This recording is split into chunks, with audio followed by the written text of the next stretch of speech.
Sekarang di semester 4 kuliah jurusan teknik komputer, aku dapat mata kuliah yang namanya Embedded System. Menurutku ini cukup menarik sih, karena ternyata banyak banget alat di sekitar kita yang merupakan penerapan dari Embedded System ini. Ciri-cirinya simple, kalau alatnya dibongkar, dia tuh punya chip.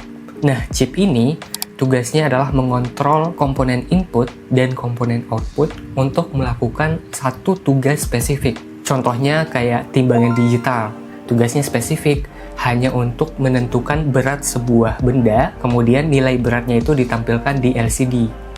Nah, contoh alat lainnya ini, kalkulator, fungsinya kan spesifik ya, hanya untuk melakukan perhitungan. Kenapa cuma bisa satu tugas spesifik? Karena chipnya itu sebelum dilakukan proses produksi, dia memang didesain hanya untuk melakukan satu tugas saja. Fungsinya apa? Biar biaya produksinya jadi lebih murah. Jadi chip itu ada yang tugasnya sudah tertanam permanen saat proses produksi, dan ada juga chip yang bisa diprogram ulang tugasnya. Misalnya nih, chip dari ATmega 328P. Hari ini kita mau jadiin dia sebagai otak kalkulator. Terus besoknya kita jadiin sebagai otak timbangan digital. Itu bisa.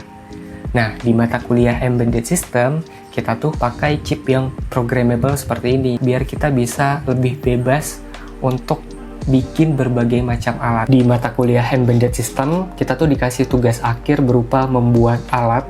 Bebas alatnya apa aja, yang penting bisa menerapkan embedded system. Nah, aku tuh mau bikin sebuah alat yang bisa membantu mengatasi masalah sehari-hari gitu.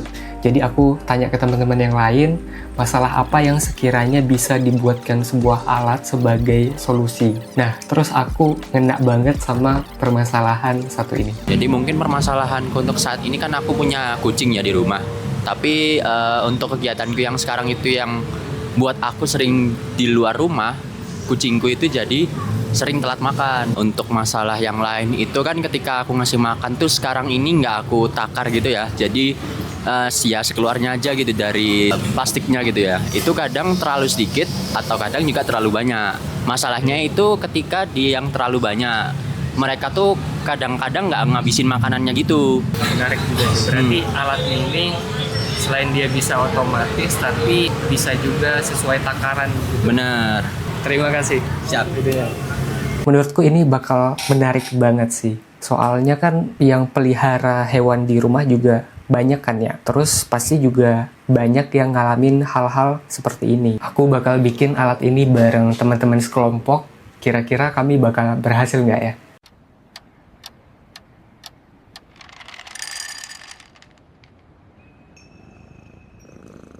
Sekarang aku sudah bikin jadwal untuk kerjain alatnya. Jadi karena mata kuliah lain juga banyak tugas ya. Jadwal ngerjain alat ini aku buat secara bertahap selama 5 minggu. Nanti mungkin kalau di pertengahan ada kendala, maksimal jadi 6 minggu lah untuk bikin alatnya. Nah, jadi di sini di jadwalnya itu sudah lengkap ya.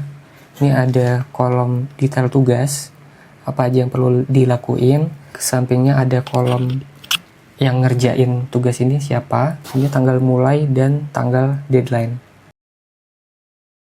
Sekarang di minggu pertama, tugasku adalah nentuin bagaimana sistem kerja alatnya, fitur-fiturnya apa aja, dan ini aku buat dalam bentuk deskripsi. Jadi nanti deskripsi ini bakal aku bagiin ke teman-teman yang lain biar jadi panduan untuk mereka. Setelah deskripsi sistem kerja alatnya sudah selesai, aku lanjut ke tugas berikutnya bareng Rehan, yakni ngelis komponen apa aja yang bakal diperluin. Habis itu aku lanjut buat tabel jalur rangkaiannya, biar memudahkan teman-teman nanti saat bikin gambar rangkaian. Di sini sudah ada Nabil. Halo Bil. Halo. Hari ini kita bakal ngapain aja nih Bil? Kita bakal buat skematik dari alat kita. Oke, jadi di sini kita bikinnya pakai Canva aja ya guys. Iya. Nah, contohnya di sini kayak buat masuk dari pin modul, misalnya modul LTC ini, kita tuh bakal ke pin mana aja yang bakal kita masukin gitu pinnya. Bisa memudahkan lah ya nanti pas proses perakitan. Betul.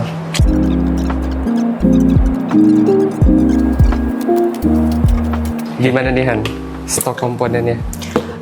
Untuk komponen-komponen yang udah datang ke sini tuh udah dimasukin ke dalam kotak ini ya. Nah, tapi untuk yang belum juga udah aku list nih di docs ini. Nanti untuk komponen yang nggak ada stok di sini, pulang dari sini deh.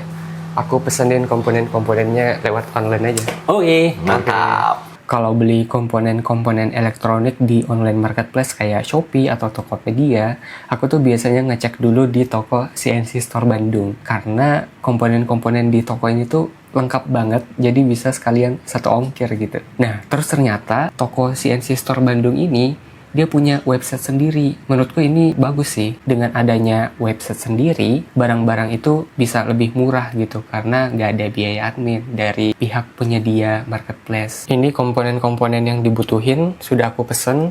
Sambil nunggu barangnya datang ya, aku sama Astro bakal bikin kode program untuk nanti diupload ke ESP32-nya.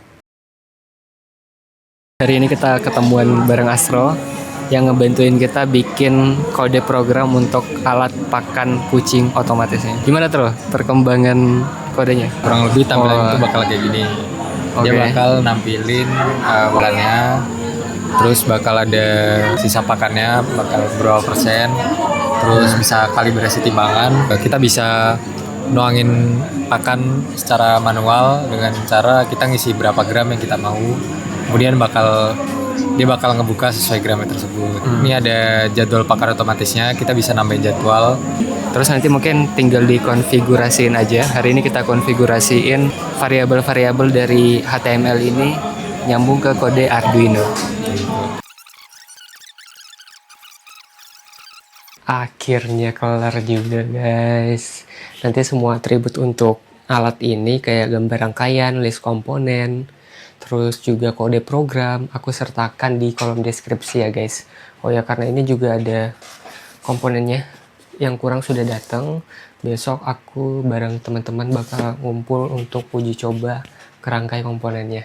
Oke guys, jadi agenda hari ini kita bakal ke rumah Rehan.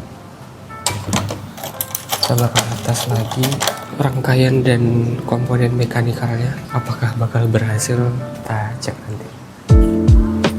Jadi di sini kami tuh merakit komponen elektroniknya. Terus ada sedikit kendala juga. Bacaan sensor beratnya itu nilainya selalu 0 gitu loh. Nah, terus ternyata di pin headernya itu pas proses menyolder ada sedikit timah solder yang nempel ke pin di sebelahnya. Nah, setelah itu diperbaiki, bacaan sensor beratnya itu sudah berhasil terbaca di serial monitor. Overall untuk sensor berat dan servonya sudah aman lah. Dan nanti kami lanjut ke tahap berikutnya.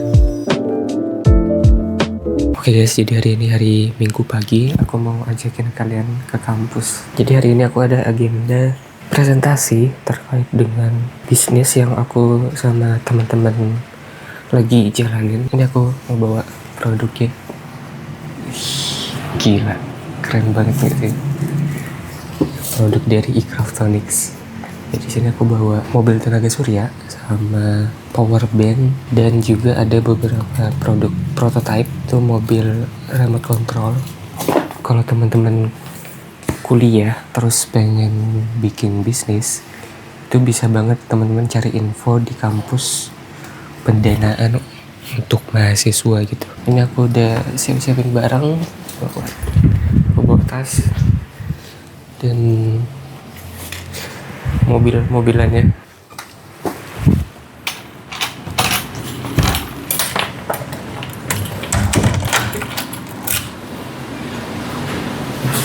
Saat presentasinya itu kita diminta untuk menjelaskan bagaimana bisnis yang sedang kita jalankan, prospeknya seperti apa, pemasarannya seperti apa, terus cash flow-nya sekarang seperti apa, dan rencana apa yang akan kita lakukan ke depannya. Terus kami juga mendemonstrasikan produk yang kami bawa untuk dilihat oleh dosen reviewer. Ini cukup deg-degan dan juga ya pengalaman baru lah. Kami tuh udah presentasi, terus jurinya itu nyaranin kita buat dapat pendanaan di atas lagi. Maksimal. Iya, di pendanaan maksimal. Ya, responnya cukup positif lah ya. Oke ya. Ayo guys, kita di rektorat guys.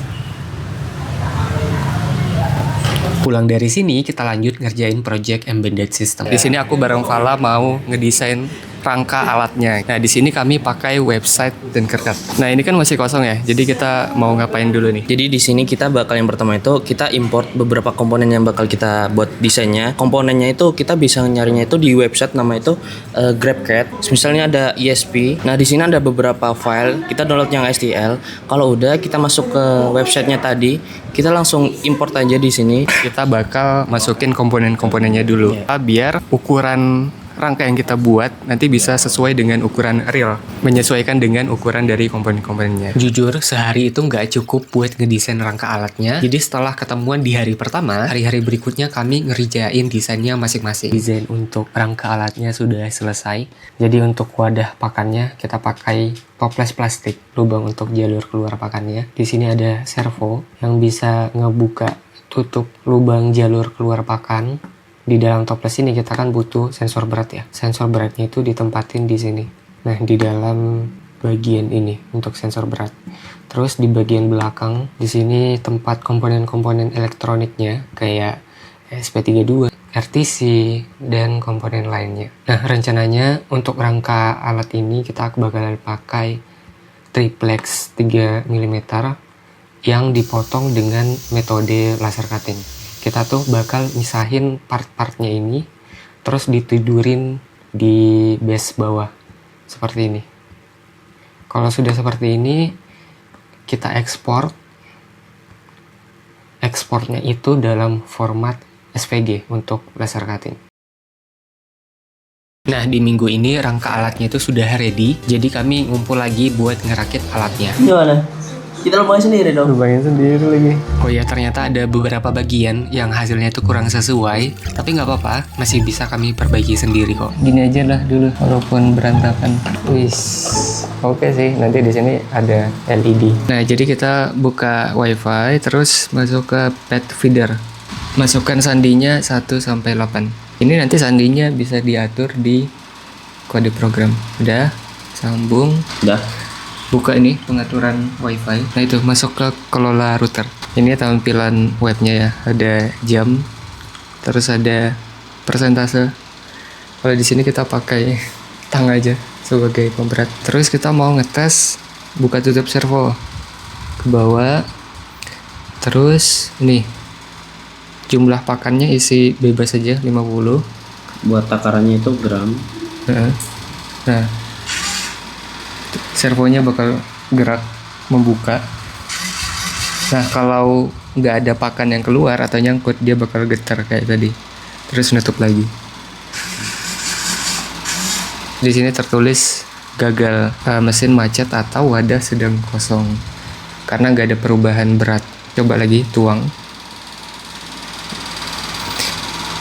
100. Pas dia buka, tolong ambil itu kalau. Nah, dia bakal langsung nutup karena terdeteksi beratnya itu udah berkurang. Di sini tertulis pakan berhasil dituang. Sebelumnya tuh kita ada kendala karena kita baterainya untuk ke servo sama ke SP itu Satu jalur. ya satu sumber. Kalau servonya itu nyala, SP-nya bakal ngedrop juga. Sebelumnya kan kami udah pakai ini ya, kapasitor. Nah, tapi harusnya itu tetap drop gitu. Jadi SP-nya nge-restart. Ini mau dirapihin kabel-kabelnya sama masalah tadi, arus yang drop tadi. Sekarang aku baru aja ngerapihin kabel-kabel dari rangkaian elektronik alatnya. Aku pakai kabel tunggal biar mengurangi penggunaan kabel jumper yang bisa bikin berantakan kayak gini. Ya lumayan rapih lah ya. Oh ya, terus untuk masalah arus yang drop kemarin, nah ternyata solusinya kita bisa pakai kapasitor juga untuk ke ESP32. Kalau kemarin kan kapasitornya itu cuma untuk ke servo. Biar arus untuk ke ESP32 nya itu gak drop, kita tambahin juga nih kapasitor di pin VIN dan pin GND SP32. Berhubung kami ngerjain alat ini sebelum hari raya Idul Adha, jadi malamnya itu kami nginep di rumah Rehan, dan paginya sekitar jam 5 subuh kami bareng-bareng sholat Idul Adhanya di kampus. Pasca sarjana ekonomi sampai pada Ini kita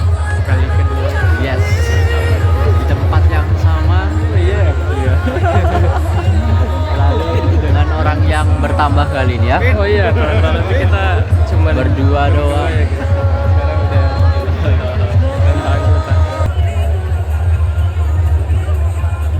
Oke guys, jadi besoknya kita lanjut untuk uji coba alatnya.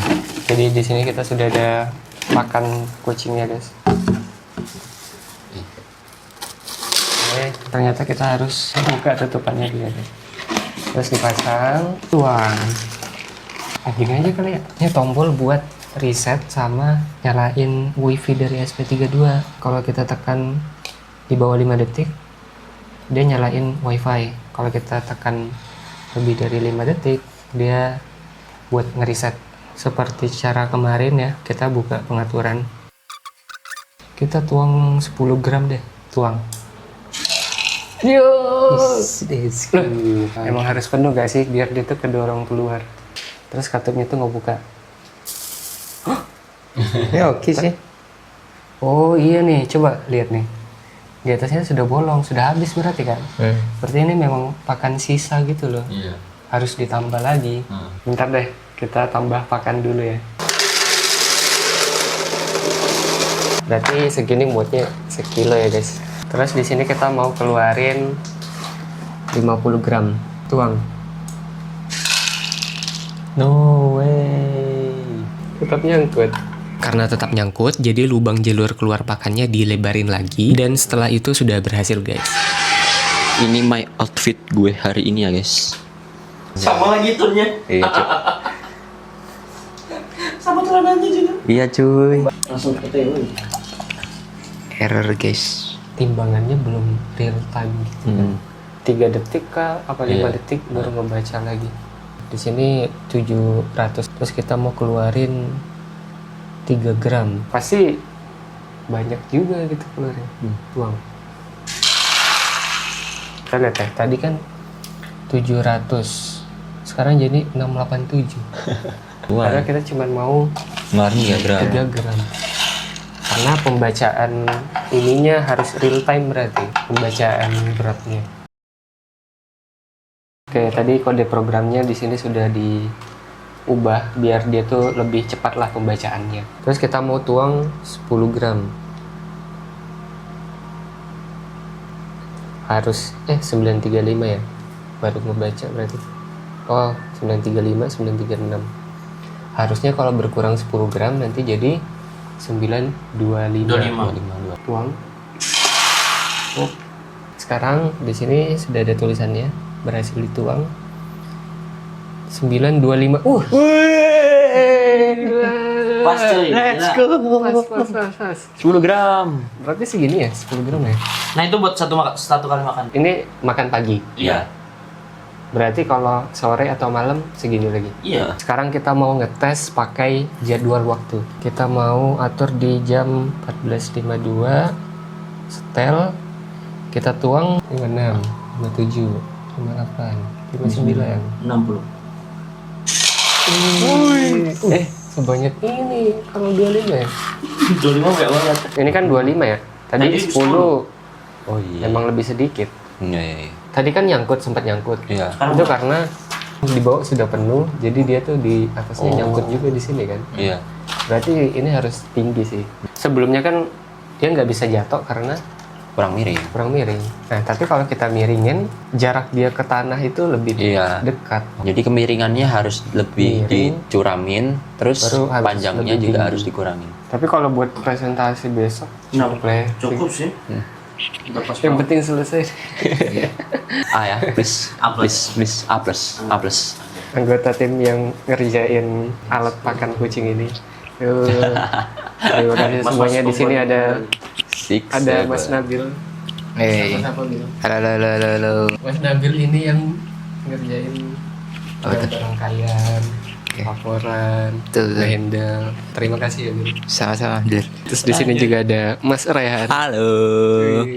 Mas Rehan ini yang memberikan ide kita. Punya kucing di rumah tapi nggak keurus karena lebih sering di luar. Gitu. Jadi bikin alat gitu. Yes, Mir. Terus di sini juga ada Mas Fala. Halo. Jadi Mas Fala ini yang ngebantu kita bikin desain rangkanya. Cukup menantang dan juga ya ribet lah dikit. Tapi overall seru. Keren. Widih, ada Halo guys. programmer kita, Mas Asro. Mantap. Jadi terima kasih ya guys.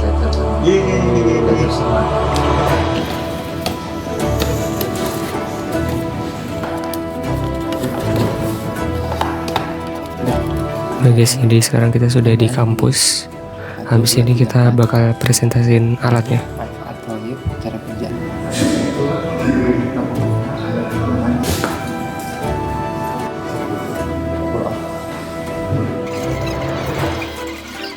Alat dan bahan utama yang kami pakai itu yang pertama itu ESP32 DevKit V1. Baik, untuk manajemen daya itu kami pakai modul UPS biar pada saat mati lampu atau mati listrik dayanya itu bisa langsung berpindah, Pak. Jadi awalnya dari USB, colokan USB bisa langsung berpindah pakai baterai. Gimana kesan-kesan hari ini? Aman, ternyata dari bapaknya juga santai. Jadi kayak oke. Agak kagok tadi tiba-tiba ditanya ya, anjir kaget banget. Harusnya perbandingan hambatan malah ngomong arus anjing. Aman. Aman juga sama-sama. Seru banget teman-teman. Akhirnya selesai juga setelah berapa minggu. Seru-seru. Jujur aku bingung tadi tiba-tiba ditanyain itu anjir, aku nggak tahu ya. Tiba kapasitor, aku bingung alasannya apa. Tapi nggak apa, oke. Next time lah buat kedepannya. Tapi bagus kok, project Nokia keren. Jadi mungkin nanti ya saran-saran dari bapaknya kita bisa tulis di laporan aja ya. Oke guys, siap-siap tunggu video-video selanjutnya. Let's go. Akhirnya kita sampai juga di penghujung pengerjaan alatnya. Selama lebih dari 1 bulan pengerjaan, kalian bisa lihat behind the scenes-nya kayak gimana. Bagi aku sendiri banyak banget pengalaman dan lesson learn yang bisa diambil, baik dari segi teknis maupun sosial aspeknya. Buat Asro, Rehan, Nabil, Falah, thank you banget atas hard work kalian. Semoga kedepannya kita bisa collab lagi di next project ya guys. By the way, ini first time banget aku bikin video vlog kayak gini, jadi aku berharap video-video kedepannya bisa makin improve dan bisa jadi tontonan yang chill buat nemenin kalian pas lagi makan guys. Asik. Jangan lupa buat klik like, subscribe, and I'll see you guys in the next video. Ini view di lantai 7 ya guys. Gila. Cuaca lagi cerah banget nih. Sampai gunungnya tuh kelihatan juga kan. Di sana.